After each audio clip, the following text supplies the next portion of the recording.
we are not going to keep insisting that we're going to be looking at the back of the mirror for us to drive forward. Whatever it is they want us to talk about in corruption, I have a full I'm so happy. I'm actually very happy. I'm happy, sir, that you mentioned that, because thank you very much. Where we're going to go now, because you must allow me to respond. You can't keep responding to the subject you raised. The PNB has no business. One moment, please. The PNB does not run business. Gentlemen. That there's a poverty capital. We are the poverty capital. It's there. It's available. No one can see. All right, let's get some order here. Okay. First, let's look at the issues one by one. Correct. Instead of allegations everywhere. Correct. Let's look at the issue of corruption. Okay. And the No. Don't divert me from what he said about PNB. No, listen. You see, it is important for... Conclude quickly then, please. No. I have to add, because you see, he's not filling the blanks. I am filling the blanks. No. See, you are not letting me. I'm coming. Listen now. Listen, you take like 5 minutes to make a point and you stop after 1 minute. Mr. Keyamo, we have to have order in this conversation. Yes, so let me respond. Very quickly. Yes, let me respond. Go ahead. To respond. I want you to, don't set agenda for me. Don't set my agenda. Now, listen. I want Nigerians to understand that the very outrageous thing that Mr. Showmi just told Nigerians now, he's laughing at Mr. President that all his life, nobody knew him to run anything successfully. He's making honesty in public office a matter of derision. I want to know the mentality of those coming into government now. The code of conduct for public officers says that the only thing you can do as a public officer is to run farming, is to do farming, which is what he has been doing, which is the cows he keeps and the farms he runs.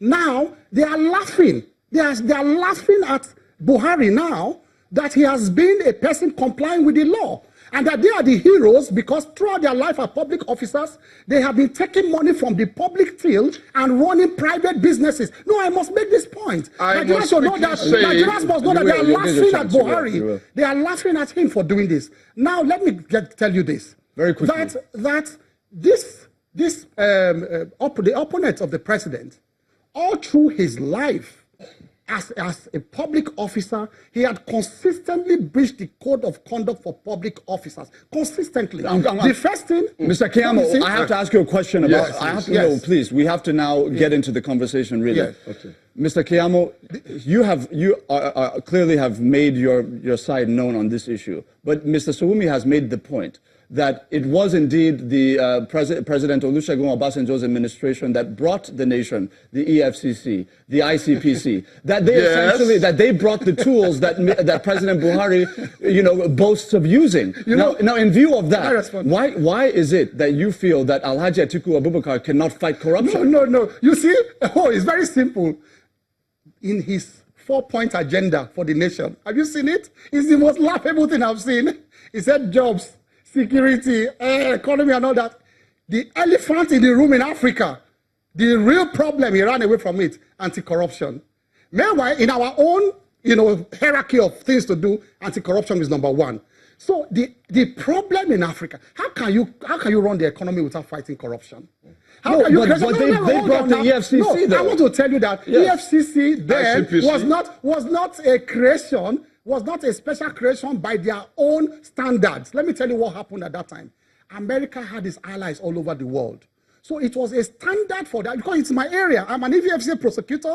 I'm a lawyer at the top of my trade. So I will tell you this is my trade.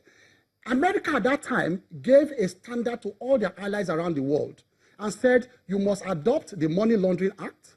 You must adopt all the other anti-corruption laws, and you must establish an anti-corruption agency for us to be able to do business with you and even give you aid at all. So if you look at the Money Laundering Act today we have, it's the same template you have in Ghana, in Kenya, in South Africa. It's the same all over the world. It is America. That act was not... You're not answering, Mr. Keyamo, you're not answering the question about... No, it was America that imposed it. No, but you're not answering... It was America. You're not answering the question about whether or not Alhaji Atiku Abubakar can use these institutions which they brought to fight corruption. No, how can he? When in fact, at that time, when they brought EFCC, he was the most investigated, the most lampooned public officer in the entire African nation. There was an investigation in America, the subcommittee on the Senate subcommittee in the US, that indicted him for bringing $40 million slush funds into America.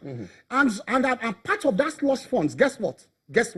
It's $14 million out of that slush funds was paid to the American University in America for consultancy services. That is what they used to They say they are business wizardry. That's what they used to fund the university now in Adamawa State. 14 million. And this is not, read the congressional report. It is there on the net. People should Google this as I'm talking about. Talking now. After that time, the bribes that they gave. Round up. Yes, the bribe. A part of those funds were $2 million bribe that they paid into those accounts. It was 30 accounts that were opened through the name of his wife.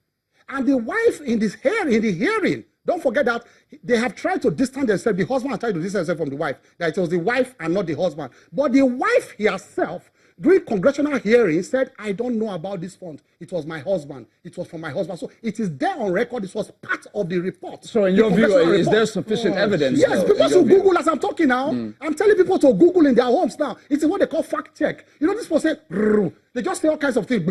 They don't fill in. I'm filling in the blanks for you. I am telling people to Google as we speak. Siemens, who gave the bribe of $2 million, they pleaded guilty in America. They say, yes, we gave bribe to Atiku Abubakar. They were convicted. Atiku stayed behind in Nigeria. They refused to come. Then the American government wrote to President Obasanjo and said, please investigate your vice president for us because he's not within our jurisdiction. We cannot investigate him. The EFCC now did a corresponding investigation here that they further found him guilty, not only on that, but on PDTF. PDTF, if you know what happened in PDTF, is one of the worst crimes ever happened to the Nigerian nation. And that's why Obasanjo was forgiving him last week and said the crimes you committed against Nigeria are still there, but I forgive you. And I wonder why Obasanjo I have to give him, Mr. Suwumi needs to respond. I will come to those plans. No, he needs to respond. Please, Mr. Suwumi, go ahead. Jesus. No, wait. Jesus was not there this matter. You are just saying things go ahead. and not allowing the other side to give you their own opinion. Relax. First of all, there is no truth to what he's saying. The congressional hearing he alleges in America that was talking about looking for money and all that, you need to know the foundation of where that was coming from. The world had just engaged or experienced the World Trade Center bombing. And it became necessary by their own patriot law to look at anybody who was doing business or bringing money to America that had anything to do with an Islamic name. They thought at that time that it was for some kind of shady thing. But in actual fact, what they were alleging as monies were his own resources from some of his blue chip companies all over the world that he was pulling into America to pay faculty members to start a private university, American style, to be able to do a turnaround for that area. It's working now.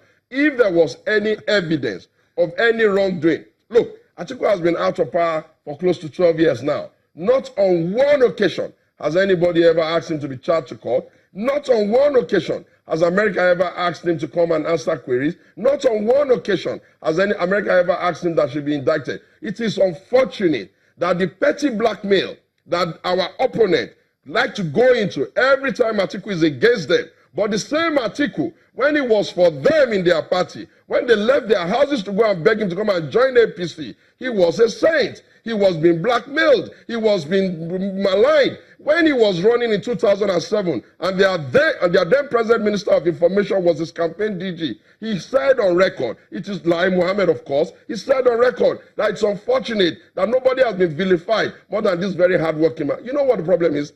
The problem is that those who live in poverty, who celebrate poverty, who desire that all people should die of poverty, actually believe that people cannot earn a decent living from ingenuity.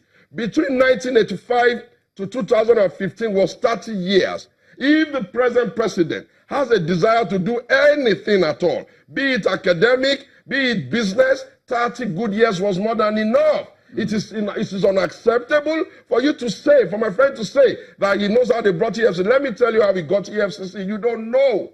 We got EFCC the same way we got debt forgiveness. The EFCC issue was our banks couldn't write letter of credit that would be